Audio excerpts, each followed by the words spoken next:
За эхлээд одоо нөгөө ер нь бол постлуудаараа оруулаад юу яагаадсэн шүү дээ тий. Мэдээлэл өгөөд исэн. Clearing code гэдэг маань юу байх вэ гэхээр цэвэрлэгээ код байгаа тий. Юу цэвэрлэх вэ гэхээр бидний ухамсарт бус ухаанд байгаа хэрэггүй сөрөг мэдээллүүдээ цэвэрлэнэ гэж байна.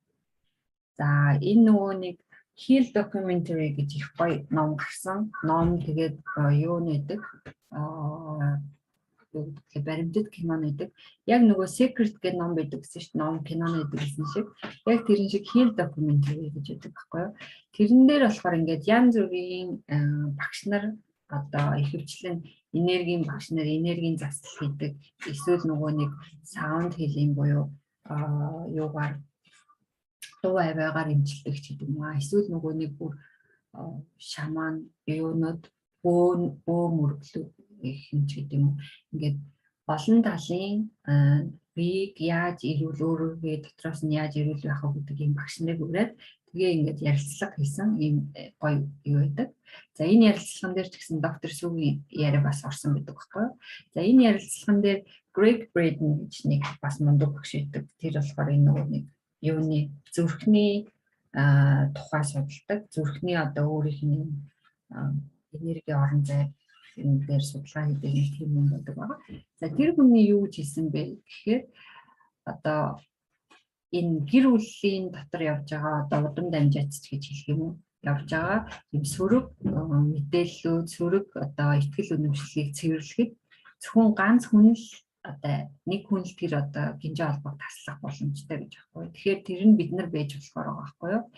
Яагаад гэхээр бидний ухамсарт бас ухаанд байгаа тэр юу бодол, ихтгэл үнэмшлүүд маань ихэвчлэн ээж аваасаа нөгөө орчноос авсан байдаг. Орчноосоо гэхээр гэр бүлээсээ л авсан байдаг. Тэгэхээр гэр бүлийн гишүүд ерөнхийдөө нэг төстэй ихтгэл үнэмшилтэй хүмүүс байх гэдэг. Тэгэхээр амьдрал нь ч гэсэн ерөнхий зурглалаар ижилхэн байх гэдэг байхгүй юу? Тэгэхээр тэрийгэ цэвэрлэнэ гэж байгаа. За ингээ яагаад бид нар энэ ухамсарт бус ухааныхаа мэдээллийг гэр бүлээсээ аваад идэм бэ гэж бодохоор бид нар чинь бүгдээрээ энерги гэж яриад байгаа тийм бидний бүх зүйл энерги одоо бидний эргэн тойрны зүйлүүд бүгдээрээ энерги гэж яриад байгаа. Тэгэхээр одоо тэрийг юугаар харуулсан гэхээр энэ нэг зөвхөн жижигхэн шар хэсэг байгаа. Энэ бол бидний нүдэнд үзэгддэг гэрлийн давтамжийн хэсэг. Ийм жижиг. Тэрнээс энэ дээшээ доошоо явж байгаа энэ туяануудыг бид нүдэнд харагдахгүй. Тэгээд бид нөгөө тэрийг харж чадахгүй болохоор байгааг нь ч мэддэг. Ийм туяанууд байгаа байхгүй юу? Яг тэрнтэй адилхан биднэрт харагдахгүй байгаа энергийн одоо долгион давтамжтай ажиллаж байгаа. За бидний бодлууд гэхээр чинь бас энергийн давтамж болоод ирдэг. За бидний тархины одоо бодлууд маань тархи маань ямар энергийн давтамжтай байх вэ гэхээр гамма, бета, альфа, тета, дельта гэдэг байгаа байхгүй юу? За дельта гэхэд бол гүн үнэлттэй үед ийм тархины долгион маань ийм болдог байх нь байна. Тета гэхээр одоо бясалгал хийж байгаа. Эсвэл яг нөгөө нэг унтаад сэрж байгаа юм уу? Эсвэл яг унтаж эхэлж байгаа үеийн долгион. Альфа гэдэг нь болохоор үнэхээр тайвширсан, өөрийгөө мэдэрсэн тийм үе. За бета гэхээр яг ингээд зүгээр ухамсарт ухаан маань ажиллаад ингээд юм бодоод өдөр тутмын амьдралдаа явж байгаа. Гамма гэх юм бол илүү нөгөө хурдан ажиллаад юмд илүү ингээд анхаарлаа төвлөрүүлээд бодлого боддог ч юм уу тийм үе гэж байгаа. За тэгээд яах юм бол энэ альфа долгион чи юу гэхээр альфа долгионд байхаар хүмүүсийн нөгөө ухамсарт бус ухаанд юмаа ингээд шингээж аваад бүгдийг юу яадаг юм бэ? Одоо бичлэг хийгээд авчдаг. Тэгэхээр хүүхдийн тарих яадаг вэ гэхээр бага насндаа хүүхдүүд дандаа альфа долгионд үүдэг. Тэгэхээр орчин тойрноосоо бүх өөртөө хэрэгтэй мэдээллүүдийг шингээгээл аваад бүгдийг бичлэг хийж авдаг гэсэн. За тэгээд шингээхдээ тэр жоохон хөвч нэг зөв буруу ч юм уу эсвэл тоглоом шоглоомоор хүн хэлж гэнэ үү гэдгийг ч ойлгохгүй зүгээр шууд яг өвчлөөл бүх болж байгаа процессыг хүлээж авдаг.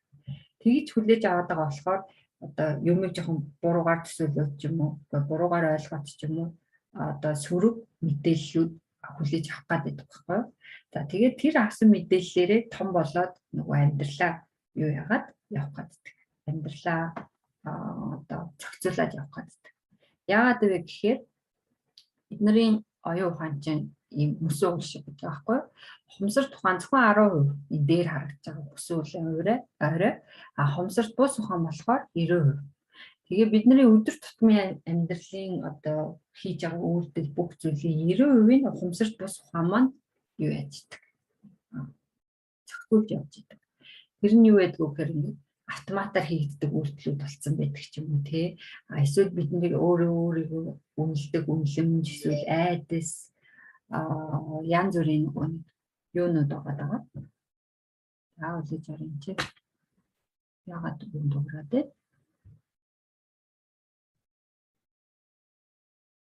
юм шиг. За ийм түрүүн хэлжсэн ухамсарт бус ухааны ийм юунууд байгаа. Нөгөө зохицуулдаг зүйлүүд байгаа тий. За тэр түн хамгийн том зүйлүүд нь intuition буюу зөн совин бас байгаа. Одоо өөрийгөө мэдрэх мэдрэмжүүд байгаа, бие мэдрэх. За тэгэхээр энэ бүхэн маань ямар байна? Тэрүүгээрээ л бидний амьдрал ихэвчлэн юу яагаад яваад идэх зохицуулагдаад. Ухамсарт ухаан маань юу яах вэ гэхээр бидний нөгөө бодож байгаа бодлууд, хүсэл зорилгууд, тавьж байгаа зорилго одоо тэрэнд хүрэх гэж одоо ямар төлөвлөгөө зохиож байгаа бүх юм байдаг байхгүй. Гэхдээ нөгөө ухамсарт ухаан маань ийм жижиг 10% эзэлдэг болохоор ухамсарт бус ухаанаа дийлж одоо ажиллах нь жоохон ховор болчихж байгаа байхгүй. Хэрвээ ухамсарт ухаан, ухамсарт бус ухаан хоёрыг чинь зөрчилдөд байх юм бол зорилго нь тэгэх юм бол ухамсарт бус ухааны чинь л чигээр явна гэсэн. За тэгэхээр бид нар яах юм? Одоо хичнээн мундаг зорилго тавьсан. Би үнэхээр ингээл амар их хичээгээд байна. Амар их одоо баян болох гээд би үнэхээр хичээж байна. Одоо зорилгоо тавьчлаа. Тэрнийгээ төлөө их арга хэмжээ авч байна. Одоо алхмуудаа хийж байна. Мундаг байгаа ч гэсэн яагаад ч яаз эзэн болдгоо юм ингээд амжилтанд хүрч чадахгүй яваад иж болно шүү дээ. Тэгэх юм бол магадгүй бидний ухамсарт бус ухаанд маань одоо баян болох нь, амжилттай болох нь аюултай шүү. Тэгээ тийм болохоор ер нь зовлонтой шүү, зовдын шүү гэдэг тийм мессеж гэж болно шүү. Тэгэх юм бол хичнээн бид нар хичээгээд юу янд хүрч чадахгүй байхгүй юу? Одоо өөрийн хүссэн зорилготой. Тэгэхээр өнөөдрийн хичээлээр ухамсарт бус ухаанаа цэвэрлэнэ. За ухамсарт бус ухамсарт ухааныг одоо юугаар арай нэг шинжлэх ухаанч гэх юм уу юуны тархины бүтцтэй холбоо тайлбарладаг байгаа. Хин доктор Сүү Мортер. Доктор Сүү Мортер ер нь бол bridging science with spirituality буюу одоо бидний мухар сүсэг гэж удаад идэг тэр зүйлүүдийг маань шинжлэх ухаантай холбоод их гоёор тайлбарладаг. Тэр нь болохоор илүү нөгөө биднэрт ойлгоход амархан болоод тэгээд мөн илүү нөгөө ихтгэл үнэмшилтэйгээр одоо дасгалуудаа хийх боломжийг өгч байгаа байхгүй юу. Тэгээд би энэ хичээлд их дуртай заагаад байдаг юм учиртай байгаа. За тэгвэл ухамсарт ухааны хин зохицуулдаг вэ гэхээр бидний дээд тарих буюу энэ дээр харагдаж байна тий conscious гэдэг энэ дээд тарих. Тэгвэл яг энэ тарихны голоор хуваагдаад доошо subconscious-ийн хин юу яд юм бэ зохицуулт юм бэ гэхээр энэ hypothalamus болоод эхэлдэг байхгүй. За энэ чинь нөгөө эмчнэр байгаа болохоор хэлчлээ. Hypothalamus, hypothalamus гэж энэ хоёр юу бүтц өгдөг. Тэрний таламус нь болохоор гадаад орчноос мэдээлэл авдаг, мэдрхүүгээр мэдээлэл авдаг. Тэгээ тэр нь conscious mind буюу ухамсарт ухааны зохицуулдаг тарих. Тэр авсан мэдээлэлээ ухамсарт бус ухааныг зохицуулдаг hypothalamus руу мэдээлэл дамжуулдаг юм байна. Тэгэхээр яадаг вэ гэхээр нөгөө ухамсарт болон ухамсарт бус ухаан хоёр маань хоорондоо дандаа мэдээлэл дамжаад ингээ хоорондоо юутай зохицолтолгоо сайтай ингээд ажиллаж явах хэрэгтэй. За тэгээд мэдээлэл дамжуулахад юу гэдэг энэ дээрээс мэдээлэл орж ирээд доошогоо явхаар ухамсарт бус ухаан маань хоёр янзаар ажиллана. Нэг нь болохоор нөгөө симпатик гэж яриад байдаг. Бид нар стрессийн үед яадаг. Энэ нэг асуудал гарлаа шүү. Юу яах хэрэгтэй? Нөгөө fight or flight буюу зүгтах хэрэгтэй. Бие ингээд бүх хүчлээрээ дайчлах хэрэгтэй гэсэн систем ажилладаг. Эсвэл тайван үеийн одоо асуудал байхгүй болчлоо гэх юм бол нөгөө healing creativity буюу тайвшраад ирэхээр бүх биеийнхээ нөгөө эдсийг өөрөө нөхөн сэргээх, цэвэрлэгээ явагдах, одоо залуужих гэдэг юм уу гоё зүйлүүдээ хийх хэрэгтэй. Гэхдээ энэ emergency гэдэг байгаа энэ нөгөө симпатик мэдрэлийн системийг бол бас муу гэж ойлгож болохгүй. Хэрэгтэй үедээ хэрэгтэй. Энэ систем ажиллаж ижил бид нар одоо энэ нэг юм дэлбэрлээ гэхэд гэл яг ингээд ерөөсөө бодохгүйгээр хурдан цугтаал өөрөө сандраал цугтдаг чинь бидний энэ систем ажиллаж байгаа байхгүй юу? За тэгэнгүүтээ энэ хоёр урсгал маань ингээд сайхан ажиллах хэрэгтэй. Дээр нэмээд нөгөө feeling code дээр ярьсан шүү дээ. Gut wisdom гэдэг. Ингээд гидсэнд маань ингээд гаднаас ирж байгаас амар их нөгөө 11 тэрбум мэдээллийг гидсний маань юу мэд хүлээж аваад тэрэн дээшийг ингээд сайхан мэдээлэлд дамжуулаад зүүн совин байдлаар мэдрэгдэжсэн аа. Тэрэн дээшигээ сайн ингээд энергийн дээшээ яваад ирэх юм бол ухамсар тухайд маань одоо биднэрт ойлгогдохоор ийм бодол санаа одоо шин санаа ч юм уу орж ирдэг байгаа. Энэ ингээд бас хоорондоо нэмэгдээд ингээд систем маань сайхнаар ажиллах юм бол энэ гурван зүйл маань гурлаа ингээд тэнцвэртэй хоорондоо ингээд сайхан холбоотой ажиллах хэрэгтэй байгаа. За тэгвэл энэ систем алдагдах нь яадаг юм бэ гэхээр энийг харах юм бол ингэдэг. За хэвийн үед гаднаас мэдээлэл орж ирлээ. Ухамсар тухай мэдээлэл авангуудаа memory буюу одоо бидний тархинд амар их хуримтлагдсан мэдээлэл байгаа шүү дээ. Тэр мэдээлэл рүү үг шалгадаг байхгүй юу? За энэ ямар мэдээлэл ирж байна гэдэг. Тэгээ memory-гээс нөгөө нэг шалгаж үзээд стрессийн мэдээлэл. За тэгвэл цугтаарай ч гэдэг юм уу. За тэгвэл тийм юм хийгээрэй гэж subconscious руу ухамсар бус ухаан руугаа мэдээлэл өгдөг байна. За тэгэхээр одоо жишээ нь ингэж байна. Юу гэдэг лээ? Одоо гаднаас ингээд нэг юм. За бид нар зэг чинь энэ нөгөө ихэнх багш нарын ийм жишээ явдаг байхгүй юу? Бид нар чинь нөгөө нэг дээр үеэс ийм одоо юу гэдэг лээ? Бүр ингээд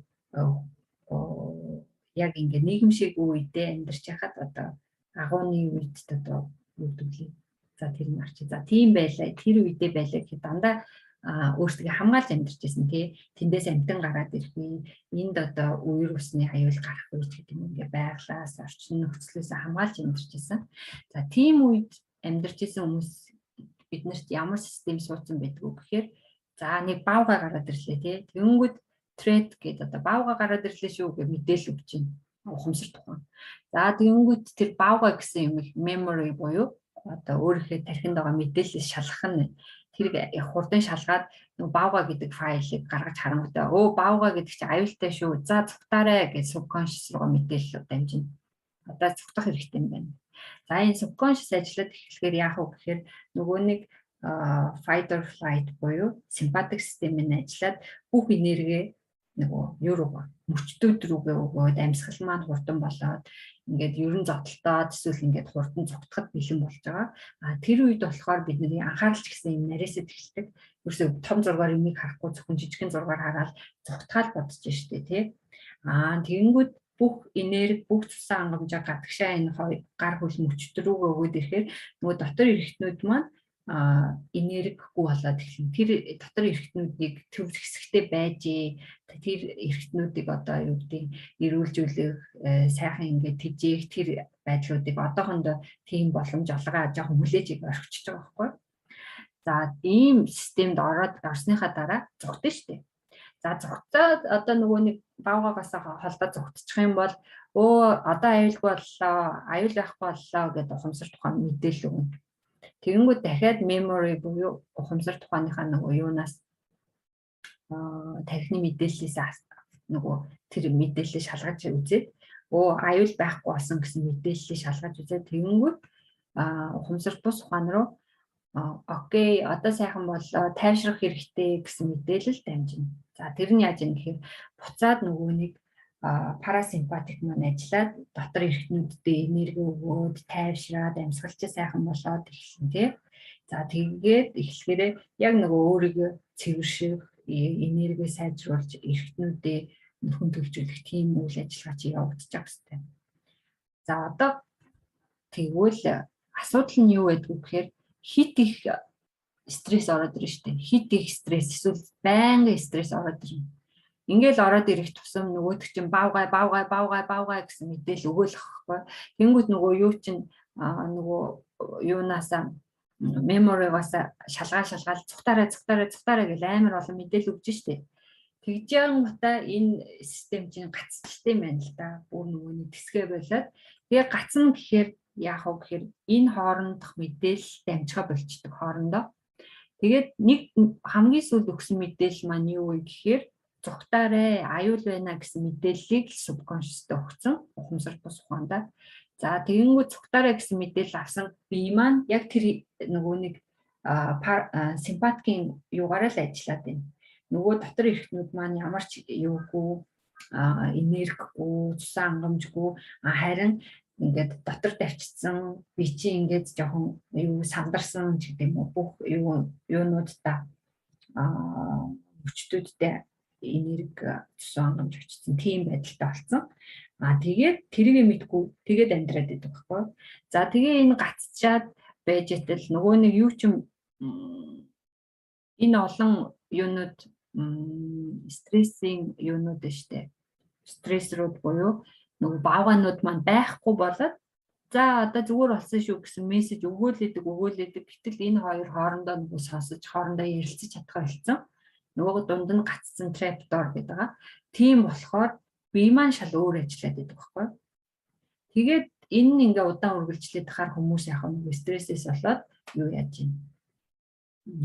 Бие нь өвдөж гэн нөгөө нэг эргэтнүүд маань өөр туйлдаад ядаргаанд орж гэн одоо нөгөө юунууд маань тэнцвэр нь алдагдж гэн дотоод бие чинь дотоод дотоод шүүрлийн тэнцвэр алдагдж гэн гэсээр хагаад хүний бие маань өөрийгөө сайхан эрүүлж нөхөн төлжүүлэх тэр үйл ажиллагаа чадвараа алдчихдаг байна. За тэгээ энэ нөгөө бид нар одоо энэ стрессрүүд гэдэг байгаа шүү дээ. Стрессрүүд гэдэг байгаа нь юу ч хийж болно шүү дээ. Амар их хүн дээр гомдсон ч юм уу эсвэл нэг хүнд ингээл амар айсан ч юм уу тийм стресс үүсээд тэрнээс болоод ингээд бидний трапдор гэж нэрлэдэг байгаа. Одоо энэ хоёр conscious subconscious хоёрын хоорондох харилцаа маань ингээд гаццсан байх юм бол хичнээн за яг ухамсар тухаанаараа та ойлгочтой штэ. За окей энэ зүйл болсон болоогүй за би уучлчих даач гэдэг юм. Хичнээн та ухаанаараа уучлаад байсан гэсэн ухамсар бус ухаанаараа уучлах чадахгүй бол нөгөө юу чинь амьдрал чинь бие чинь тэр зүйлийг агуулсан хэвэндэл байгаа байхгүй тэр болсон үйл явдлыг тэр нөгөө нэг сөрөг мэдээлэл сөрөг энергийг тэгэхээр тэрийг цэвэрлэхийн тулд одоо өнөөдөр үзэх гээд байгаа энэ best release гэдэг маань яг энэ ухамсарт болон ухамсарт бус ухаан хоёрын хоорондох холбоог энэ trapdoor гэж гацсан байгаа үүдийг ингэ нээж өгдөг дасгал байгаа. Тэгээд тэрийгээ сайн сураад энийг сайн хийх юм бол бид нэр цэвэрлэгээ хийгээд өөрийнхөө ухамсарт бус ухааны юуг сайхан цэвэрлэнэ гэсэн үг. Сөрөг итгэл үнэмшлүүдээ.